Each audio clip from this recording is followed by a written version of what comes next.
Hello दोस्तों, स्वागत है आपका हमारे चैनल हॉरर टेल्स में।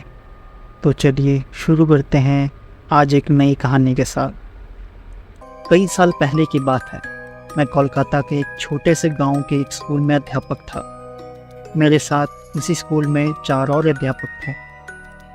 उन लोगों की शादी हो चुकी थी और अपना अपना परिवार था, पर मैं कुंवारा था। वह सब लोग गांव में किराए के मकान में रहते थे और मैं स्कूल के पास ही एक छोटे से कमरे में रहता था। स्कूल के चारों ओर खेत झाड़ियाँ थी।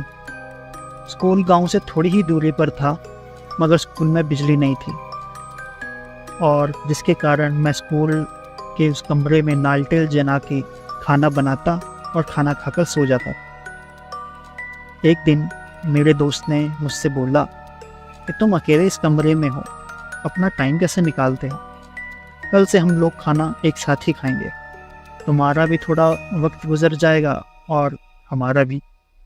ये सुनकर मैं काफ़ी खुश हुआ, क्योंकि देखा जाए तो स्कूल के बाद पूरे दिन अकेले होने से भी मैं काफ़ी चुपचाप रहने लगा था। तो मैंने भी खुशी खुशी उनकी बात मान ली। दूसरे दिन स्कूल से छुट्टी होने के बाद घर पर जाकर मैंने खाना खाकर कुछ देर आराम किया, और रात को मेरे दोस्त उनके कहे अनुसार मेरे घर आ गए और हम लोग आपस में बातें करने लगे।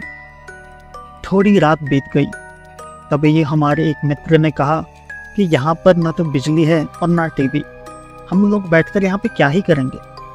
सब लोगों ने एक दूसरे की तरफ देखा और थोड़ी देर बाद चुप रहने के बाद मुझसे पूछा कि तुम बताओ क्या किया जाए। मैं बोला चलो आज थोड़ी मस्ती करते हैं। दूसरे मित्र ने बोला ठीक है, मेरे पास ताश के कुछ पत्ते हैं, चलो खेलते हैं। हम लोग धीमी लालटेन को जलाकर उसके सामने बैठकर ताश खेलना शुरू कर दिया। कुछ देर बाद थोड़ी गर्मी लगने लगी तो हमने सारी खिड़कियां खोल दी, जिसके कारण अच्छी हवा अंदर आने लगी और हम लोग ताश खेलने में व्यस्त हो गए। तभी हमारे तीसरे दोस्त ने बोला हमारे पास बीड़ी और माचिस भी है, बोलो तो बीड़ी सुलगाएं। हम लोगों ने बोला क्यों नहीं। तो हमारे मित्र ने 4 बीड़ियां जलाई। सब ने एक एक बीड़ी अपने हाथ में ले ली। तभी हम में से एक बोला कि मुझे भी तो पिलाओ। हम बाकी सब हंसने लगे और उसे बोले क्यों मजाक कर रहे हो यार, अभी तो तुमने बीड़ी अपने हाथ में ली थी। तभी वो बोला कि उसको तो बीड़ी दी ही नहीं। उसे लगा कि तुम लोग मजाक कर रहे हो और हमने यह बात हंसी में डाल दी। दूसरे दिन मेरे मित्र लोग घर पर फिर से आ गए और बीड़ी के साथ ताश के पत्ते खेलने लगे। यह सिलसिला काफ़ी देर तक चलता रहा। फिर एक दिन जब हम रोज़ की तरह ताश खेल रहे थे, तभी मुझे लगा खिड़की से कोई लंबा सा हाथ अंदर आया है और मेरी बीड़ी लेकर चला गया है। तब तो मानो कि मेरे होश उड़ गए, लेकिन उसका चेहरा मुझे दिखाई नहीं दिया, क्योंकि बाहर अंधेरा था और अंदर लालटेन बहुत धीमा चल रहा। यह घटना 4-5 दिन तक मेरे साथ होती रही। एक दिन सवेरे मेरे दोस्त स्कूल में जब पढ़ाने आए तो मैंने यह घटना उनको बताई। तब सबने मुझे बताया कि उन्होंने भी सुना है कि स्कूल के अंदर किसी अध्यापक ने किसी कारण जहर खाकर आत्महत्या कर ली थी, और उसी की आत्मा आज भी स्कूल के आसपास भटकती रहती। एक दिन एक मित्र ने बोला आज हम उससे पूछेंगे कि आप हो कौन, क्या पता कोई आदमी ही हो और हमारी तरह वह भी रात में टाइम पास करने आता हो। हमने बोला ठीक है। रात में मेरे सारे दोस्त मेरे घर आए। आज तो 5वां आदमी भी खिड़की के अंदर आकर बैठ गया। साथ में ताश खेला और उसने बीड़ी भी पी, और जब खेल ख़त्म हो गया तो वह खिड़की से बाहर जाने लगा। तभी मैंने आवाज़ दी काका कल फिर से आओगे? उसने कुछ नहीं बोला। इतना सब होने के बाद उसने हमें कोई नुकसान नहीं पहुँचाया। हमारे एक मित्र ने उसके मुंह पर टॉर्च जलाई, तभी मैंने उसका हाथ पकड़ लिया, लेकिन टॉर्च के सामने हम लोगों ने उसका थोड़ा बहुत चेहरा देख लिया था।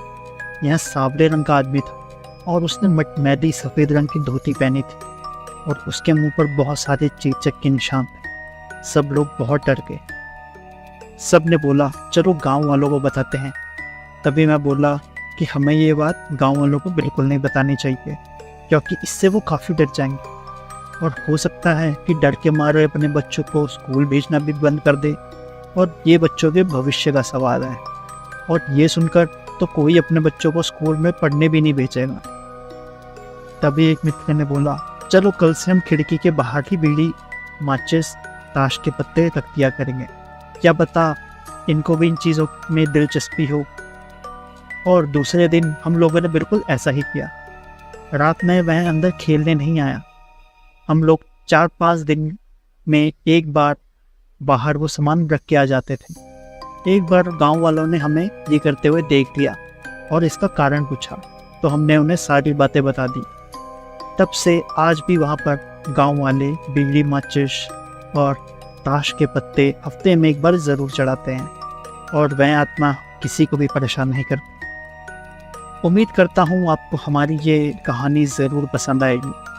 आपसे फिर मिलेंगे एक नई कहानी के साथ। और हाँ, लेटेस्ट कहानियाँ आपसे मिस ना हो जाए तो आप इस चैनल को सब्सक्राइब ज़रूर करें, लाइक करें और अपने दोस्तों के साथ भी शेयर। धन्यवाद।